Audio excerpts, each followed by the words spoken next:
So just a bit of clarity on seva. When it comes to, service is simply whatever you have in excess, you share it with others, right? So there is a saying, sharing is caring, right? You would have all heard of it. Sharing is caring, but the statement is not complete. Sharing is self-caring. Okay. So people think when you share with others, you care for others. No.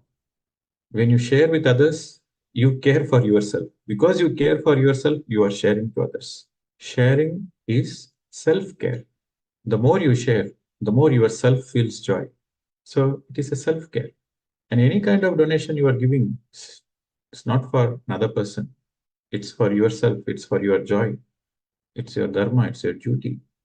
You are giving it for your own punya, for your own soul satisfaction. When you're giving it to an individual, you should make sure that that individual is not dependent on you. But you can give it to organizations. You can give it to spiritual organizations or any organizations which purely run on the basis of philanthropic support and charity. Only when you are supporting individuals, you should be careful not to make them dependent. Okay. So yesterday we have discussed a lot about the nature of the soul, the qualities of the soul. So fundamental quality of the soul is dissatisfaction. So curiosity goes in hand with dissatisfaction. That is the very nature of the soul. And the soul constantly seeks satisfaction. The soul makes every effort. The soul seeks satisfaction in every form. Satisfaction physically, emotionally, intellectually, spiritually, socially, and satisfaction on ego-inflating affairs. So physical satisfaction. Example, you feel like eating ice cream. You feel like eating a chocolate. You want to go for a massage. It gives you a lot of physical satisfaction. You want to eat tasty food or all kinds of bodily pleasures. The soul seeks it. Every kind of bodily pleasure, the soul seeks it. And there is nothing wrong in it. As long as, see, satisfactions, your satisfactions are fulfilled when your desires and needs are fulfilled.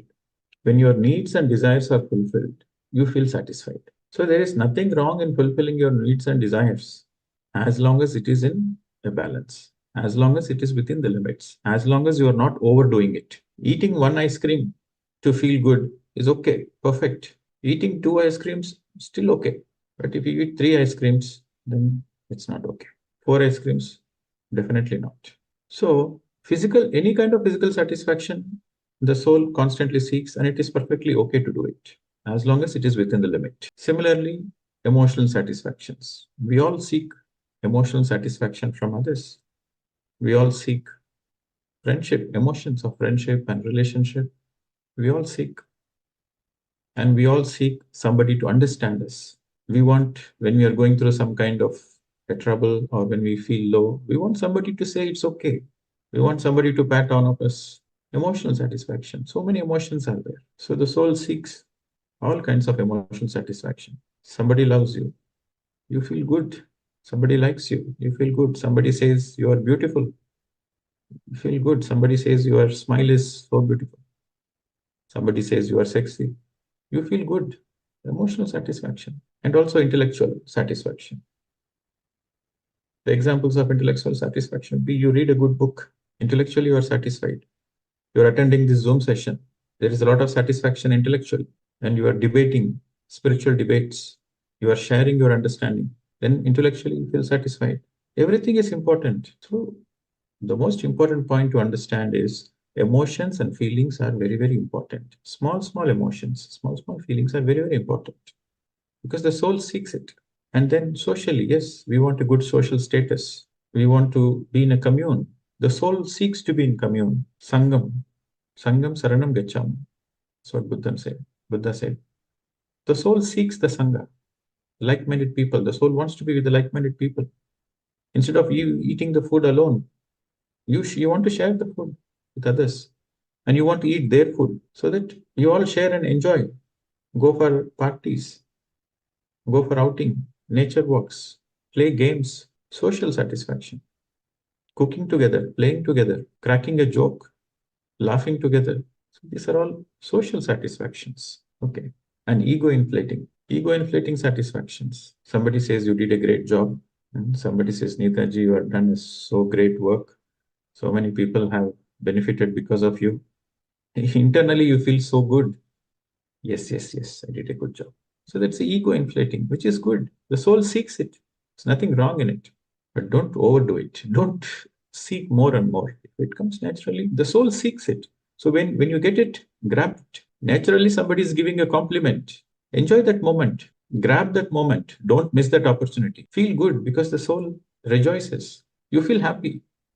But some people, unfortunately, they have this programming. No, no, no, we should not take any compliments. Somebody says, you have done a great work. No, I did nothing. So they reject that satisfaction. It is very important that you enjoy all kinds of satisfactions. And spiritual satisfaction. The only true satisfaction is the spiritual satisfaction. Because when you understand the spiritual science, when you understand the nature of the soul, then you are spiritually satisfied. You are spiritually satisfied that the soul can never get satisfied. When you understand the soul journey, there is a spiritual satisfaction. When you learn the science of meditation, there is a spiritual satisfaction. Okay.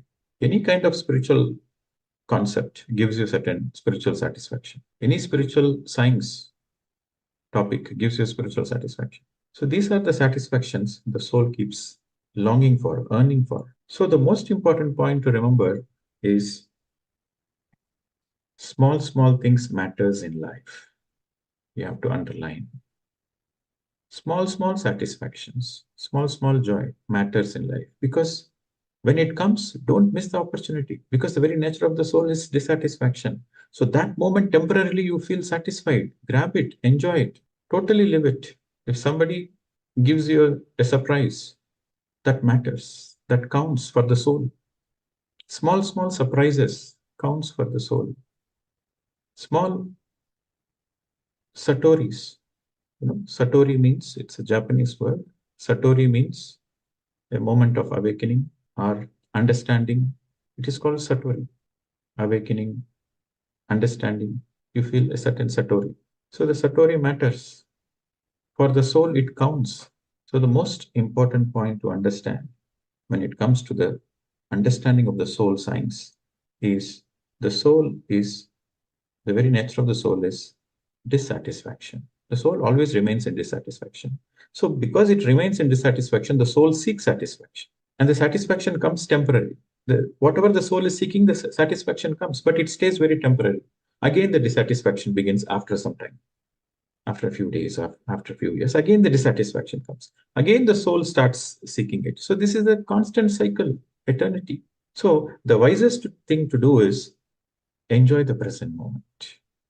Small satisfactions matters. It is to seek this satisfaction the soul has come to the planet Earth. So don't miss it. Small things matters. Have a smile on your face. That matters. Friendship matters. Smile is an ambassador of friendship. When you see somebody, have a smile at them. That smile becomes an ambassador of friendship. So every sensation counts. Small sensations count. You put your arms on somebody, you hug somebody. It's a small gesture. It's a sensation.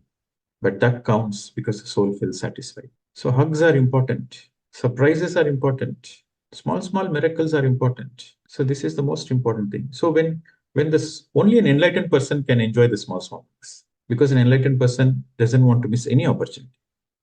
So that small satisfaction is a great satisfaction for him, because he knows the soul is always dissatisfied. So this moment, somebody is hugging, so I feel good, I feel satisfied, I celebrate. Somebody is giving a gift, I feel surprised, so I totally enjoy. You see a kid, when you give a gift to a kid, the kid is so much in surprise. The kid celebrates such a beautiful smile. The kid is jumping with joy with a surprise. So this matters. It is important that you count only your satisfactions. You discount the dissatisfactions, because that is the very nature of the soul. So don't count your dissatisfactions, count your satisfactions in life. That is very important. Focus on the satisfactions. Focus on small, small things. As it comes, when it comes, grab it, enjoy that totally. Count on the satisfactions. And the more you understand, this is an important point, the more you understand the nature of the soul, which the nature of the soul is dissatisfaction, the more you understand it, the more you come out of the self-inflicted suffering. You underline the word self-inflicted because suffering in your life is always self-inflicted. You suffer because of your own ignorance. You suffer because of your own lack of awareness, knowledge, wisdom. You suffer because of your own lack of understanding of life. So, suffering is self inflicted. The reason I said it's very important is because people think that you are suffering because of somebody.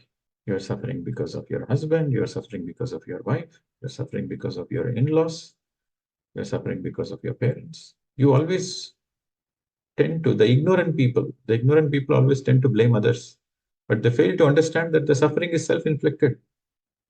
If you are suffering in life, that simply means that suffering is self inflicted. Self inflicted means you have caused that suffering for yourself because of your lack of understanding. Pain, everybody goes through pain. Every human goes through pain in life, but suffering is self inflicted. Pain is different, suffering is different. Pain is momentary and pain relates to the body. Suffering is you keep on repeating the story in your mind. You keep on thinking that that person has hurt me, this person has hurt me, this injustice has happened to me, that injustice has happened to me. How can they speak like that to me? My ego got hurt. So it is all self inflicted. The more you understand the nature of the soul, the more you come out of the self inflicted suffering. It is a very deep subject. And the more you meditate, the more you listen to the spiritual science subjects, the more you read books, the more you contemplate in silence, the more you are in nature, the more you come out of that self inflicted suffering. Your suffering, only you can come out of it. Nobody can take you out from that suffering. Your own suffering, only you can come out of it because it is created by you. It is inflicted by you. Only you can come out of it. Others are just a reflection or a trigger. They never inflict, others never inflict suffering. Suppose somebody says you are an idiot, you feel bad, you feel hurt. But you yourself know that you are not an idiot. Then why do you care for others' words? You suffer because you care for others' words. Suppose your partner says you are not loving, you are not fit for the relationship. Then you feel bad, you suffer. I'm so sensitive, I'm so loving, I do so much, I take care of the whole family, but still I go through this. Why I should go through this torture? This is all self-inflicted. This is all inner voice. But if you understand, okay, that fellow is saying something because he's dissatisfied and nobody can satisfy him. So this is the truth of the dissatisfaction. Nobody can satisfy you. You write it in bold letters. Nobody can satisfy you. Nobody can satisfy you. You cannot satisfy yourself. Nobody can satisfy you, and you also cannot satisfy yourself. And circumstances also cannot satisfy you. No circumstances can satisfy you. And future also cannot satisfy you. Present also cannot satisfy you. So this is the nature of the soul. So when you understand this, and when somebody is saying certain painful words, of course, the words can be painful. When somebody says certain painful words, you simply have compassion that poor fellow is dissatisfied. Nobody can help him. Only he has to help himself by doing meditation and understanding the spiritual science. Then it's just nothing. The suffering is no more there. Another nature of the soul is always selfish. The soul cares about only itself. The soul is least bothered about others. The very nature of the soul is selfishness. And selfishness is nothing wrong. Selfish simply means you take care of yourself first. That's all. Your first priority is yourself. If you want to be happy, you have to work for it. You cannot give happiness to another person. Similarly, you cannot give suffering to another person. So it needs a lot of awareness. It's a regular practice of meditation. The more you regularly practice meditation, the more regularly you become aware of these small, small things. Suffering is self-inflicted. This is the point to remember. So whenever you suffer, you understand that it is self-inflicted. If you are if you are suffering in the relationship, then you understand it is your problem, not the other person's problem. With this simple understanding, all relationships becomes beautiful. In every relationship, if you are suffering, whether it is a brother, sister, or sisters, or father, son, mother, daughter, husband, wife, any kind of relationship, if you are not if you are suffering in that relationship, you understand that it is self-inflicted. It is self-inflicted because you don't know how to handle it. You don't have the understanding of it. You don't have the understanding of the very nature of the soul. So rather than focusing on others, focus on yourself. That is the key. That is the secret. Focus on yourself. Don't focus on others. Okay. So with this, we'll conclude this session, and more to go, more interesting things to come. We'll continue tomorrow. Thank you very much. Namaste to all.